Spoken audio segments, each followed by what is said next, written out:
So, there I was, sipping a $12 caramel macchiato while watching my husband's affair play out live on my Nest Cam. Because apparently, modern marriage demands modern surveillance. I'm Pearl Bishop, 45, and I've spent the last 18 years mastering spreadsheets, tax returns, and blissful ignorance. My husband, Floyd Bishop, 47, was a senior loan officer at First Carolina Bank, the type of guy who wore khakis to the beach and considered ordering the special at Applebee's an adventure. We live in one of those cookie-cutter subdivisions outside Wilmington, where every third house has identical gray siding and every HOA meeting feels like a trial at The Hague. No kids. Floyd always said he wasn't ready, which in hindsight meant he wanted to keep his options open. 20 years of marriage, and his deepest commitment was to his Thursday afternoon banking conference calls. Here's the thing about being a CPA. You notice patterns. You notice when your husband, who thinks craft beer is too fancy, suddenly racks up $450 charges at Wine and Design every Thursday at 3 p.m. You notice when he starts showering before coming home from work instead of after. You notice when he buys cologne that actually smells good instead of the drugstore stuff he's worn since 2008. Noticing is one thing. Acting on it, that requires strategy. The affair began, as far as I could trace, about 14 months ago, right after Ivy Mercer threw Floyd's surprise 46th birthday party at the country club. Ivy, 38, all blonde highlights and yoga pants, the kind of woman who calls everyone babe and posts inspirational quotes about living authentically while sleeping with married men. She runs a boutique event planning business called Magnolia Moments, catering to the wine mom married money demographic. And yes, Ivy has a husband, Corbin Everett, 42, an architect at Everett and Associates, specializing in coastal residential design. I'd seen him at exactly 2 neighborhood events, both times standing alone, nursing a beer while Ivy worked the room like a politician at a fundraiser, tall, quiet, actually listening when people talk, which probably explained why Ivy found him boring. The Thursday pattern went on for months. Floyd would announce some emergency branch meeting or regional compliance training, kiss me on the cheek like we were roommates splitting utilities, and vanish for 4 hours. I once tracked his phone straight to our beach house in Wrightsville Beach, the one we bought 7 years ago as an investment, and used maybe twice a year because Floyd always complained about the drive. Apparently, the drive was far more tolerable when Ivy was the destination. I could have confronted him, screamed, cried, thrown his golf clubs into the Cape Far River like a civilized, scorned wife. But 18 years of marriage to a mediocre man teaches you something. Confrontation gives them time to prepare, craft excuses, move assets, call their lawyers who play golf with them on Saturdays. No, I'm a CPA. I audit, I document, I plan. The plan crystallized 3 weeks ago while I sat in the Target parking lot, because that's where existential revelations happen in suburbia, scrolling through Ivy's Instagram. She'd posted a story. Grateful for my amazing husband who works so hard, with a photo of Corbin at his drafting table, fully absorbed in blueprints, wedding ring clearly visible. That's when it hit me. Corbin didn't know. He was working 70-hour weeks building dream homes for other families while his wife was redecorating my beach house with her affair fog. And something about that felt exploitable. I did my research. Everett and Associates had an impeccable reputation, featured twice in Coastal Living, specializing in historic preservation and hurricane-resistant design.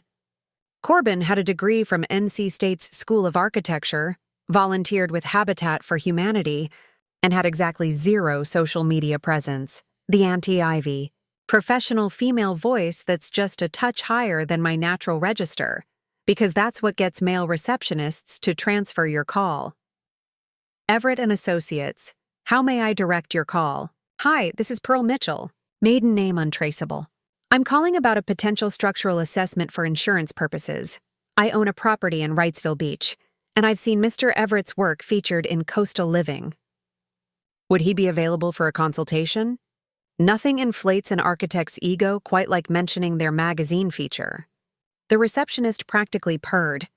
Mr. Everett would be delighted. He has an opening this Thursday afternoon. Perfect. 3:00 p.m. I held my breath. 3:00 p.m. works beautifully. I gave her the address, our beach house address, the one where my husband would likely be horizontal with Ivy at approximately 3:15 p.m., according to 14 months of AirTag data. I'll leave the door unlocked, I said, voice as steady as a spreadsheet column. I have a business meeting I can't reschedule, but Mr. Everett can conduct the full inspection. I trust his professional judgment completely. She bought it. Why wouldn't she? I sounded exactly like every other coastal property owner trying to get an insurance claim approved. I spent the next 3 days in a state of calm I can only describe as sociopathic. Made Floyd his favorite dinner, meatloaf because he has the palate of a 1950s dad. Kissed him goodbye Thursday morning. Watched him pretend to pack his conference materials that were definitely not just condoms and breath mints. Don't wait up, he said, adjusting his tie in the hallway mirror. This compliance thing might run late. No problem, I smiled. I had plenty to keep me busy. At 2:45 p.m. Thursday, I was set up in the Starbucks across from Wrightsville Beach. Laptop open, VPN connected to the Nest cams I'd conveniently forgotten to mention to Floyd. The cameras I'd installed 6 months ago under the guise of property security. At 2:52 p.m., Floyd's Lexus pulled into the driveway alone. At 2:58 p.m., Ivy's white Mercedes arrived. She was wearing a sundress. How original. At 3:04 p.m., they were in the bedroom.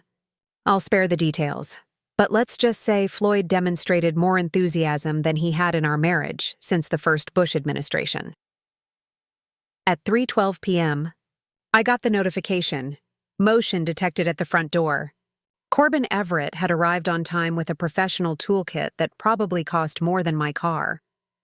I sat back, sipped my overpriced coffee, and watched Karma clock in for her shift. Here's what they don't tell you about watching your marriage implode in real time through a security camera. The resolution is painfully good. I could see the wrinkles in the duvet cover I'd picked out at Home Goods 3 years ago. The one Floyd claimed was too expensive at $89. The camera feed showed Corbin standing in the foyer, methodically unpacking his equipment. Moisture meter, thermal imaging camera, clipboard with what looked like a pre-inspection checklist. This man came prepared to find problems, just not these problems.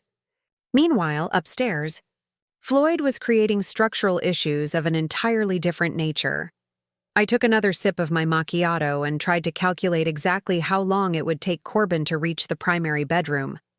The house was 2,400 square feet, professional inspection. Thorough guy. I gave it 20 minutes, maybe 25 if he started in the crawl space. He began in the living room. Watching Corbin work was like watching the world's most sincere person perform the world's most earnest job. He checked every outlet, ran the moisture meter along the baseboards, made notes in actual handwriting, not phone dictation. Meanwhile, the audio feed from the bedroom picked up sounds that would make a monastery blush. The cognitive dissonance was chef's kiss. At 3:19 p.m., Corbin moved to the kitchen. He was inspecting the caulking around the sink when Ivy's laugh echoed through the house ventilation system. High-pitched, performative, the kind of laugh that says, "I'm having more fun than you've ever had in your entire boring life." Husband. Corbin's head tilted like a dog hearing a frequency only he could detect. He checked his phone, frowned, put it away, and kept working. I'd done my homework on Corbin Everett, not just professionally, but personally. His firm's website had a bio.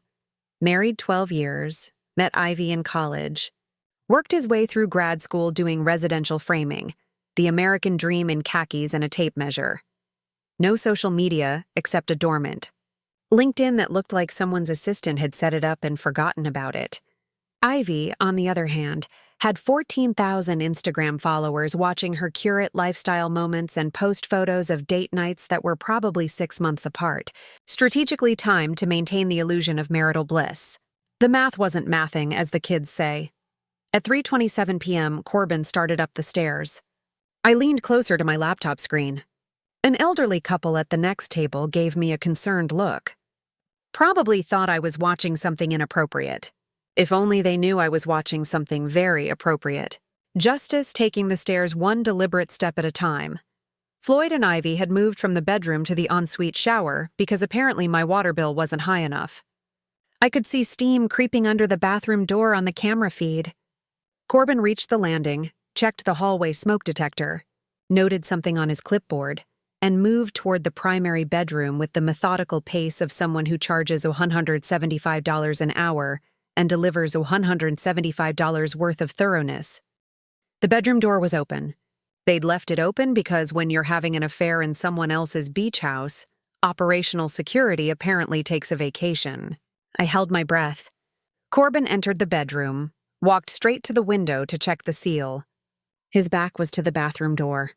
I watched him run his hand along the window frame, completely absorbed in checking for rot or water damage. The shower turned off. Corbin didn't notice. He was photographing a crack in the drywall near the ceiling. The bathroom door opened. Floyd walked out first, towel around his waist, hair wet, looking like every middle-aged man who thinks 20 minutes of cardio makes him a triathlete. He was mid-sentence. "Best investment we ever made, babe. I'm telling you, we could come here every—" Corbin stopped. I stopped breathing. The silence lasted exactly 4 seconds. I know because I counted. Then Floyd did what Floyd does best, panicked like a mediocre man who's never faced consequences. "Who the hell are you?" "Wrong move, Floyd. So wrong." Corbin just stood there, thermal camera in hand, looking at Floyd, then at Ivy, who'd appeared behind him wearing one of my robes, the Turkish cotton one I bought myself for our anniversary because Floyd gave me a Kohl's gift card. "Corbin," Ivy's voice went up 3 octaves. "What are you? Why are you—" "I'm conducting a structural inspection," Corbin said. His voice was calm, almost eerie. "For the property owner, Pearl Mitchell. She had an appointment conflict." I loved him a little bit in that moment. Floyd's face went through a color spectrum that would have impressed Sherwin-Williams. "Inspection? This is my house." "Your house," Corbin said, looking at his paperwork. "The deed lists Pearl Bishop as the primary owner." "Are you Pearl Bishop?" The silence was delicious. That's my wife," Floyd stammered.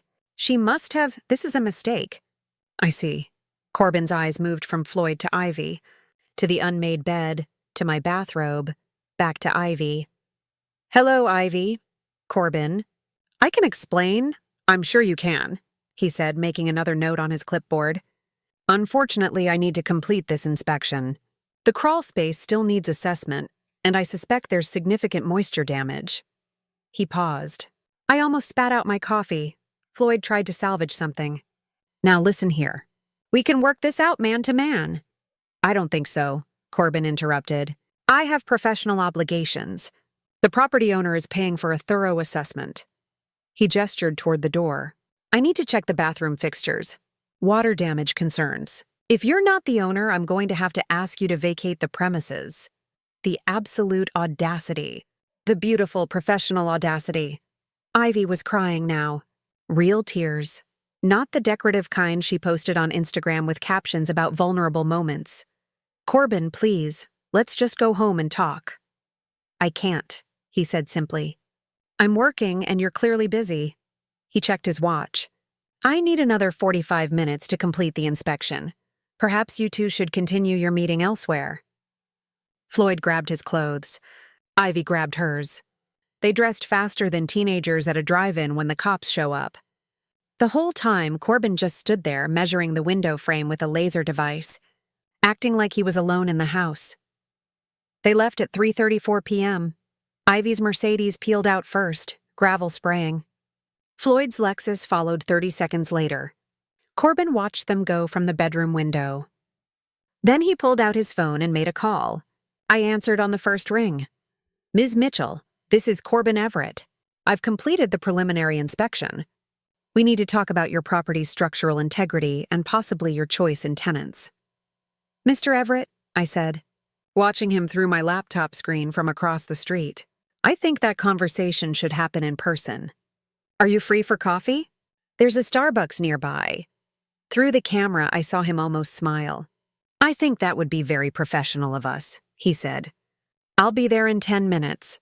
I closed my laptop, ordered a second macchiato, and waited for Act 3 to begin. Corbin Everett walked into, Starbucks looking exactly like a man who'd just discovered his wife's affair and somehow maintained professional composure, slightly shell-shocked, but holding it together with architectural precision. He spotted me immediately. I'd described myself over the phone: brunette, blue blazer, corner table near the window, but I think he would have found me anyway. There's a recognition that happens between people who've both been betrayed, like a secret handshake, except no one shakes hands, and everyone's dead inside. "Ms. Mitchell," he said, extending his hand firm grip. No wedding ring. He'd taken it off in the car, I noticed. "Pearl," I said, "and I think we can drop the pretense. You know who I am?" He sat down, placing his clipboard on the table between us like evidence in a deposition. "Pearl Bishop, property deed search took 30 seconds. Floyd Bishop, joint owner, your husband." For now," he echoed. He looked at me directly, really looked, and I saw the exact moment he decided I wasn't the enemy. "How long have you known?" 14 months, give or take. You?" "About 18 minutes, he laughed. But it was the kind of laugh that comes out when the alternative is throwing furniture. "I thought she was working late Thursday nights every week. She said she had events, clients, consultations." He rubbed his face. "God, I'm an idiot." "You're not an idiot. You're someone who trusted his wife. There's a difference, is there?" He looked out the window toward the beach. "I build houses for a living. I literally study foundations, load-bearing walls, structural integrity. And I couldn't see that my own marriage was collapsing. I let him sit with that for a moment. Then the inspection. That was brilliant. By the way, the moisture damage comment, chef's kiss. That got a real smile. Small but real. Professional instincts. When you find rot, you document it." He opened his clipboard and showed me his notes. Actual notes. Detailed sketches of the bedroom layout, timestamps, observations written in architectural shorthand habit. "You're thorough. It saved me in court before. Clients try to claim I miss things. I never miss things." His jaw tightened. "Apparently, except my wife's affair with a middle-aged bank manager in dad khakis." "Hey now, those are expensive dad khakis." "Joe's a bank," I said. He snorted, then his face got serious. "Why did you do this? The fake inspection? You could have just confronted them." "Could have. But confrontation gives people time to prepare, to lawyer up, move money, craft narratives." I pulled out my own folder, much thicker than his clipboard. "I'm a CPA, Corbin. I don't confront. I audit."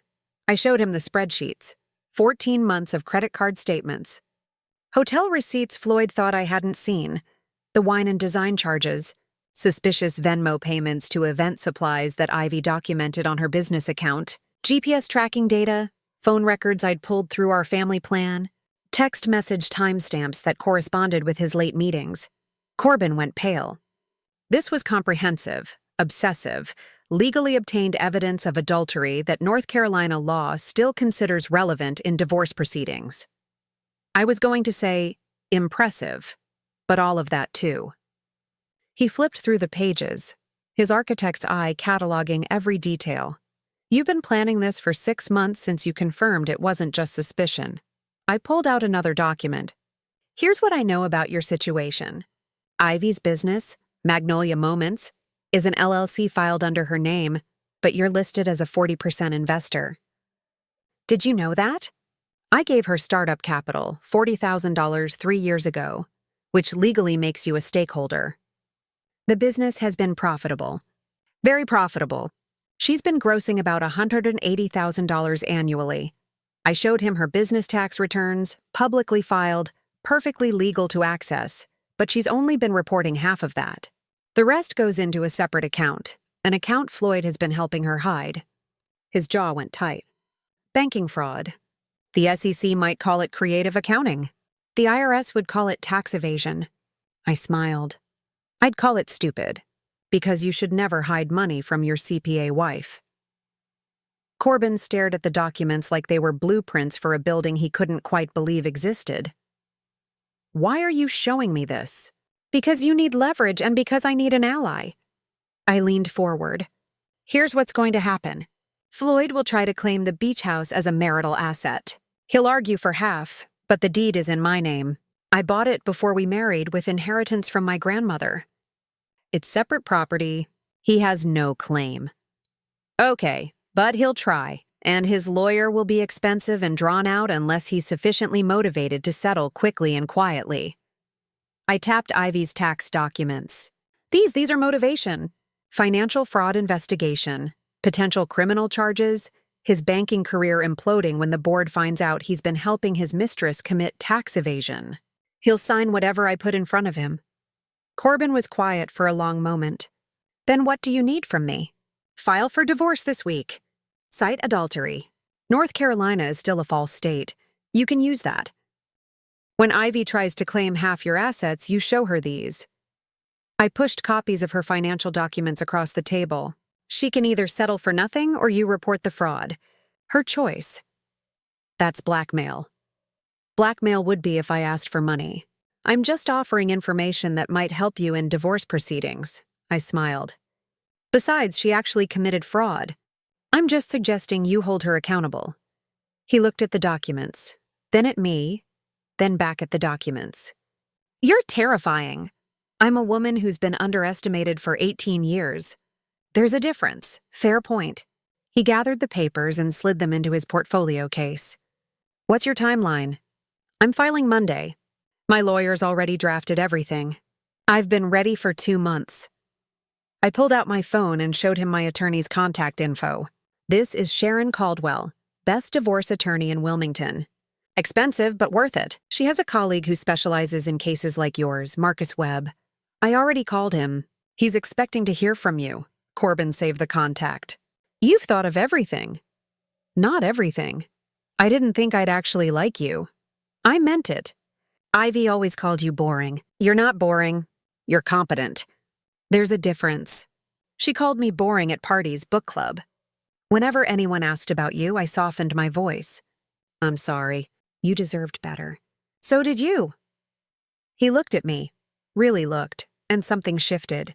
Not romantic, not yet, too soon, but recognition, understanding. We both deserved better. Yes. And now we're going to get it. I stood up and extended my hand. Partners? He shook it. Partners? Good. Because here's phase 2. I'm hosting a dinner party. Saturday night, small gathering, just close friends from the neighborhood, the country club set. Floyd and I are working on our marriage publicly, so he'll have to come. And it would be completely natural for me to invite Ivy. After all, she did such a wonderful job with Floyd's birthday party. Corbin's eyes widened. I'm going to let everyone who matters in this town see exactly who they've been socializing with. Let them see Floyd and Ivy try to act normal while you and I watch them squirm. I smiled. Monday morning, we both file simultaneously, before they even know what hit them. That's diabolical. That's strategy. I grabbed my purse. Oh, and Corbin, bring your lawyer to the party as your friend. Marcus is very charming at social events, and it'll be good for Floyd to see you have representation before he knows why.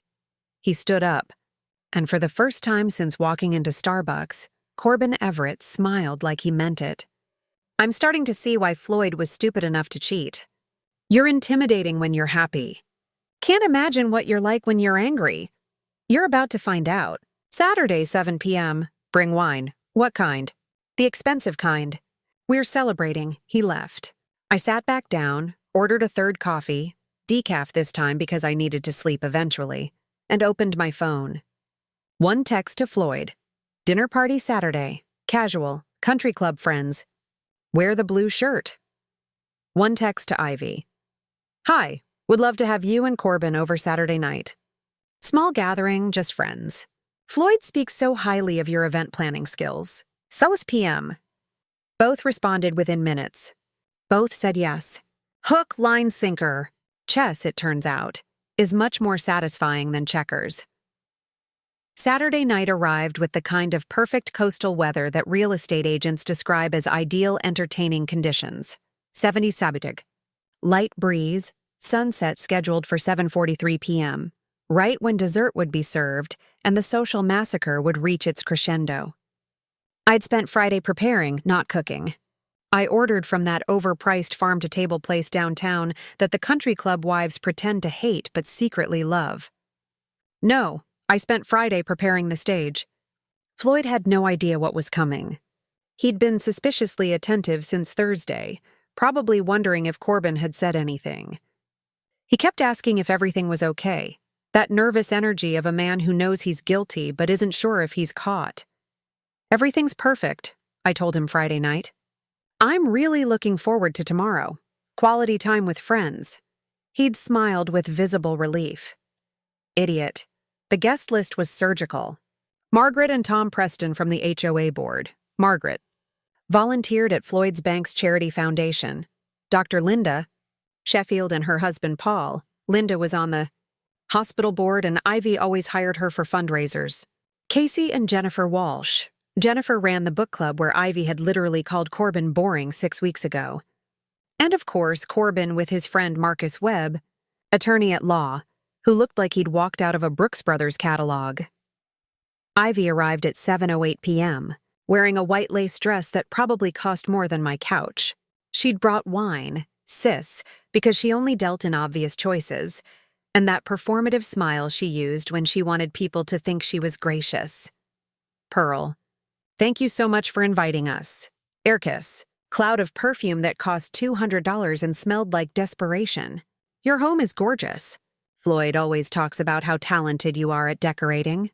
Floyd, standing behind her with his own bottle of wine, looked like he was sweating through his blue shirt, the expensive blue shirt I'd bought him for our anniversary. The irony wasn't lost on me. Corbin arrived 10 minutes later with Marcus. Corbin wore dark jeans and a button-down, casual but put together. The kind of outfit that said, I'm not trying, but I still look better than your husband. Marcus was all charm, shaking hands, complimenting the house, making small talk about the Wilmington real estate market. When Corbin and Ivy made eye contact, you could have heard a pin drop in the Cape Far River. Corbin, Ivy said, voice tight. I didn't know you were coming. Pearl invited us. Marcus is an old colleague. We were discussing a project. Corbin's smile was architectural, perfectly designed, zero warmth. You look nice. New dress? Yes, recent purchase. Well, expensive. The room got very quiet. Floyd tried to intervene. Hey, buddy. How about a drink? Pearl makes a killer old-fashioned. I'm fine, Corbin said. Marcus, bourbon, neat if you have it. Marcus was enjoying this. I could tell.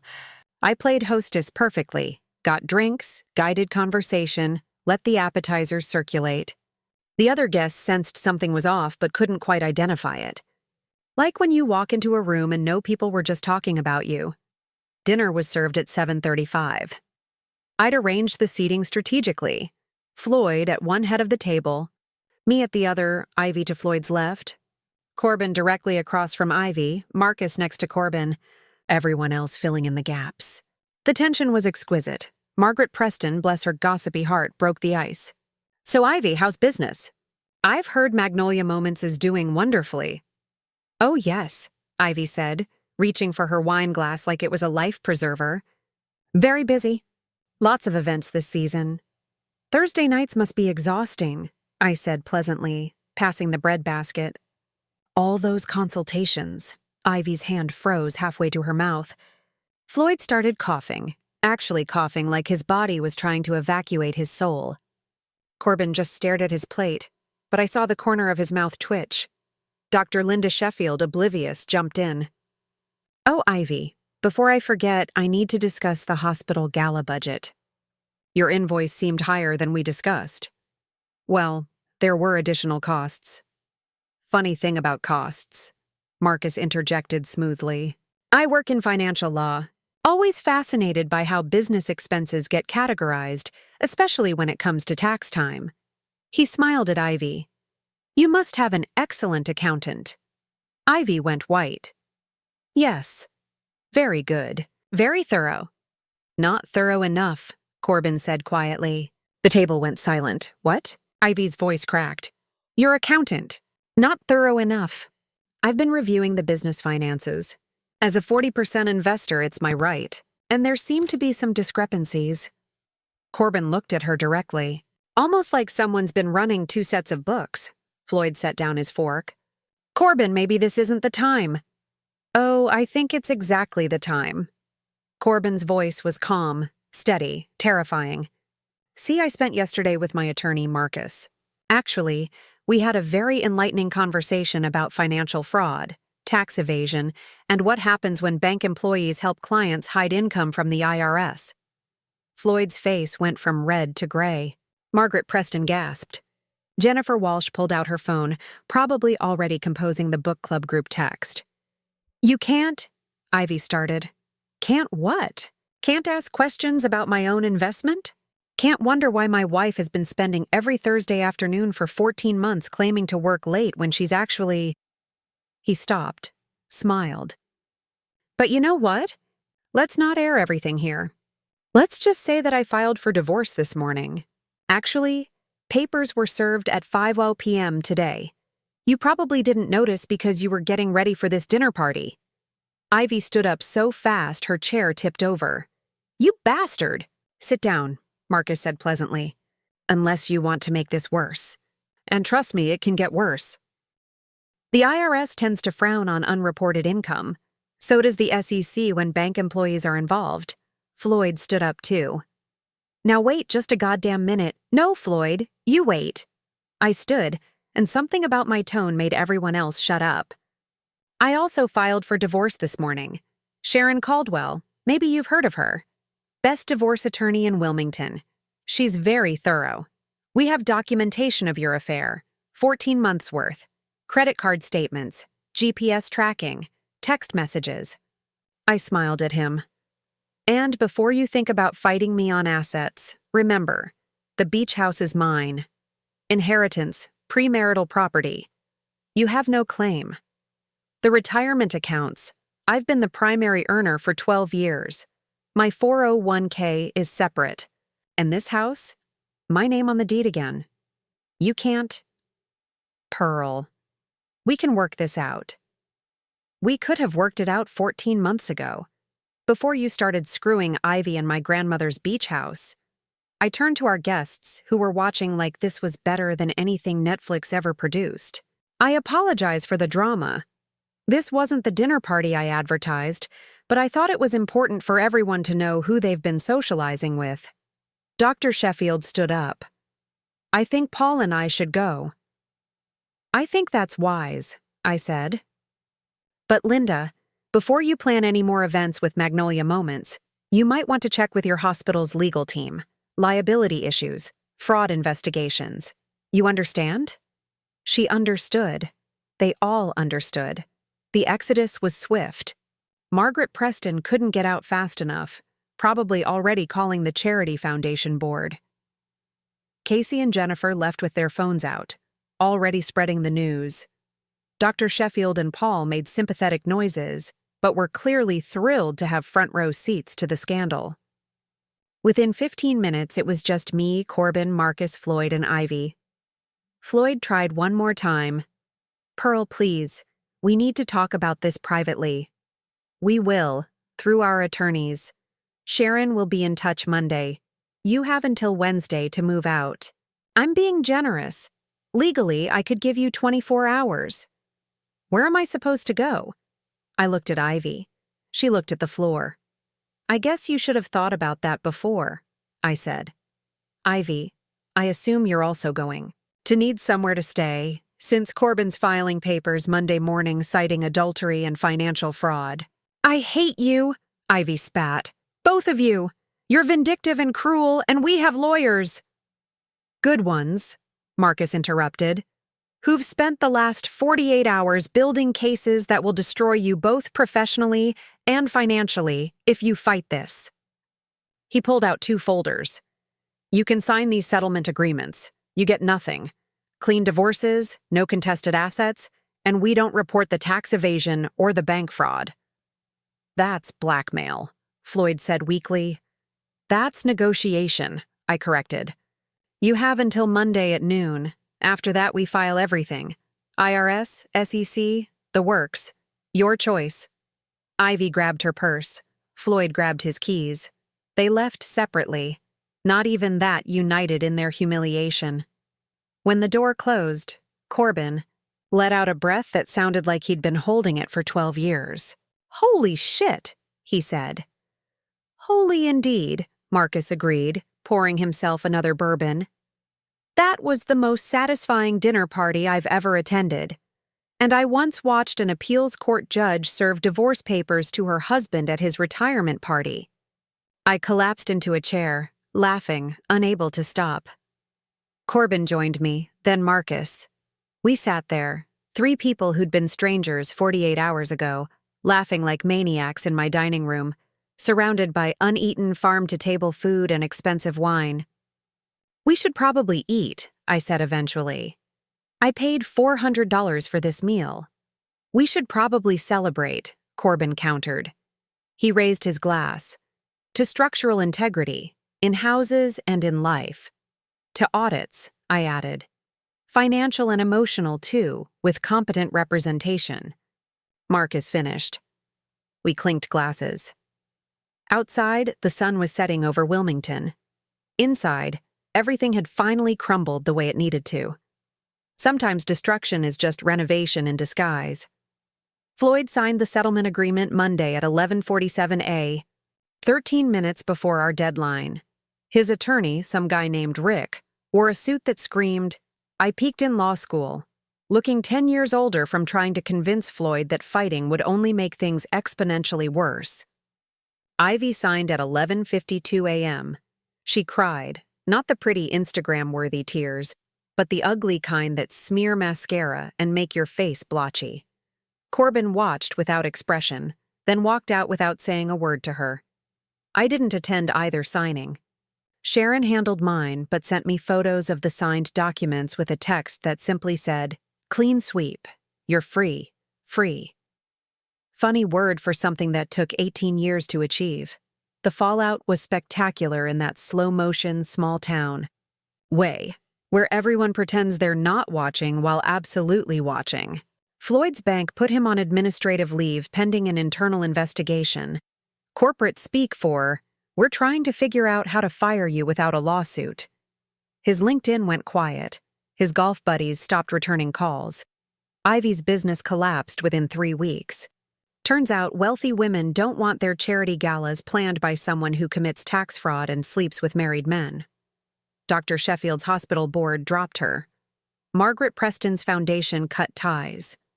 Even the book club, Jennifer Walsh, sent me the group chat screenshot. Voted her out. Democracy in action. Magnolia Moments shut down by mid-October. The LLC dissolved. Corbin got his $40,000 back, plus interest, as part of the settlement. Ivy landed a job at a corporate event planning firm in Raleigh, 60-mile commute, entry-level salary, no more white Mercedes. She drives a used Honda now. Floyd moved into a 1-bedroom apartment near the airport, the kind with coin-operated laundry and neighbors who blast music at 2 a.m. He tried to friend me on Facebook last month, blocked immediately, and apparently told someone at the bank he made mistakes, but everyone deserves second chances. Everyone does, just not with the people they betrayed the first time. I kept both houses. The settlement was clean. He got his personal belongings, his car, and exactly nothing else. North Carolina fault-based divorce is a beautiful thing when you have documentation and a shark attorney. Sharon earned every penny of her retainer. The beach house. I go there every Thursday now. Renovated the primary bedroom, new paint, new furniture, burned the old duvet in the fireplace because symbolism matters. Sometimes I just sit on the deck with coffee and watch the ocean. Sometimes I work remotely. Sometimes I do absolutely nothing, which turns out to be its own kind of productive. Corbin and I have dinner occasionally. Nothing romantic. Not yet. Maybe never. And that's fine. We're both still processing what it means to rebuild after implosion, but he makes me laugh. Really laugh. Not the polite laughter you give mediocre men to make them feel interesting, but actual amusement at someone genuinely amusing. Last week, he brought blueprints to dinner, a beach house renovation project, and asked my opinion on the kitchen layout. Not because he needed it, but because he actually valued it. Small thing, huge difference. You ever regret it? He asked over Thai takeout, the nuclear option, the dinner party. I thought about it. Not even a little. You. Only that I didn't figure it out sooner. He poured more wine. Ivy called me last week, wanted to talk, and I hung up. Marcus said any communication needs to go through attorneys, professional boundaries. He smiled. I'm very good at professional boundaries now, character development. Exactly. Here's what nobody tells you about scorched earth divorce. It's not the dramatic moment that changes you. It's not the confrontation or the settlements or even the signatures. It's the quiet Tuesday morning, 3 months later, when you wake up and realize you're not angry anymore. You're just different, lighter, like you've been carrying someone else's baggage so long you forgot what your own weight felt like. I don't hate Floyd. Hate requires energy, and he's not worth it. Same with Ivy. They're just people who made choices. Bad choices. Selfish choices. Choices that imploded their own lives more effectively than I ever could have. My role wasn't revenge. It was documentation, exposure, letting consequences be consequences. Margaret Preston saw me at Target last week. Still the site of all major revelations, apparently, and actually apologized. I should have seen it, she said at the charity events. The way they looked at each other. I'm sorry I didn't tell you. You didn't know, I said. I suspected. Suspicion isn't proof, and it wasn't your marriage to save. I smiled. But thank you. She hugged me in the Target seasonal aisle, surrounded by premature Christmas decorations and the smell of pumpkin spice everything. Small-town redemption is weird. I'm 45, divorced, living in a house that's finally just mine. Working a job I'm genuinely good at. Drinking expensive wine on Thursday nights because I can, because I want to, because there's no one here to tell me it's too fancy or unnecessary. The beach house has new security cameras, better ones. Not because I'm paranoid, but because I learned an important lesson. Trust, but verify. Hope for the best, but document everything. Love people, but never so much that you lose yourself in the process.